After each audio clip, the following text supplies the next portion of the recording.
Hello everybody, we're doing it a little bit different today. We're doing a Sims 4 build, but not just a build, we're doing a build for Peter Pinstripe, saying goodbye to his amazing house. For people that haven't seen Peter Pinstripe or do not know what I'm talking about, there will be a little link at the top of the screen. Please go check out the series. We're having a lot of fun with it. So Peter recently had a child, so we decided to go for a house. I just immediately jumped into making the little layout. I always kind of go into building these Sims houses, just jumping in, not really knowing where to go, and then seeing where it naturally grows to from that point onwards.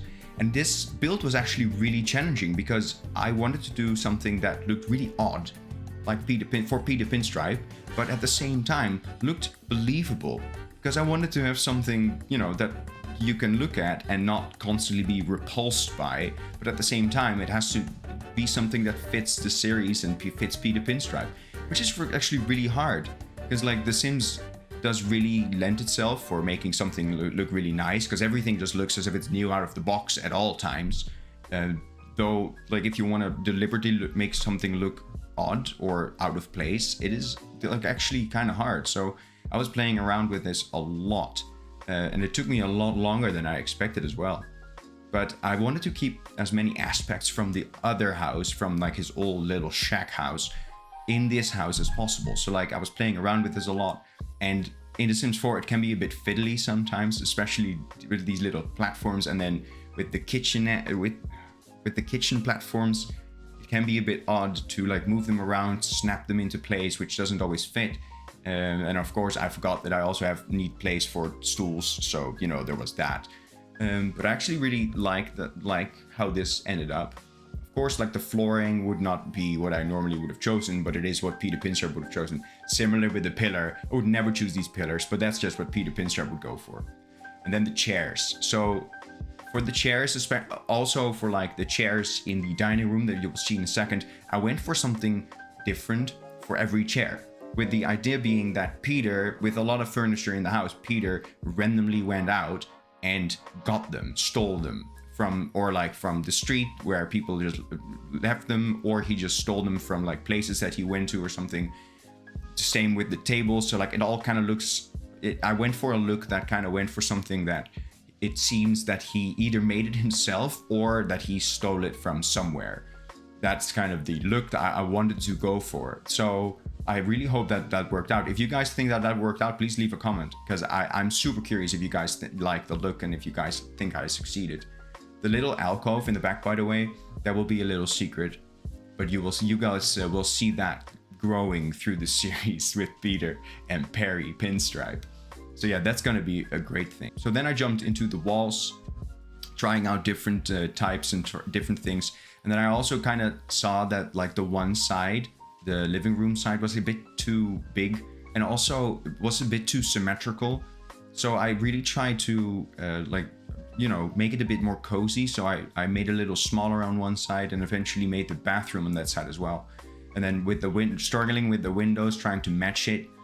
So eventually making these three on top of each other, which I actually really liked. Keeping the cracks, of course, as well from the last build, because yeah, well, I mean, we have to go for the cracks. And then a lot of floors are actually very like nice looking, but you want something that is a bit odd. So I actually went for this one. This is custom content. So yeah, if you guys want to know what it is, just tell me and then I will share the link with you guys. So yeah, in the bathroom, I actually really like what this ended up being. Again, like color wise and everything, it's just not what you would want, but that's the point. Same with the couch here. So like, you want the couch kind of looks like something that he would have been able to make himself, but then the table was kind of matching too much. This table kind of matches too, but like it matches less than the other one, which literally was just the same style. And then the suitcase table is great because of Peter's like clown past that he had, which really came nicely into play with that. Again, with the furniture kind of being odd, kind of being picked up. Same with the carpets. And then playing around with these big windows. I actually really like these windows. They might be a little bit out of place here, but again, I like that too. So I kind of just went for it. It is maybe a little bit too open, but since Peter is doing a little bit better in his life as a crime lord, I kind of feel like it was appropriate for him to have a little bit more of that. Yeah, jumping into the top floor was kind of a challenge because the stairs got deleted all the time, which was really annoying actually. You know, just defining a little room, just making some beds, not having enough space for a double bed because obviously that's just not something I have space for. Oh, jumping into the rooftops, of course, real quick because I cannot focus on one thing at a time. And then just quickly finishing up the bedrooms here. I actually quite like the look of this. Weirdly enough, the bottom bed disappeared. You will see that later. So I just have the top bunk for some reason, but yeah, whatever. With the inside mostly done, throwing in some tiny little details, I had to like think of my budget because I did not have a lot of money. So I quickly repositioned the house on the lot, and then I just went ahead and tried to do the backyard.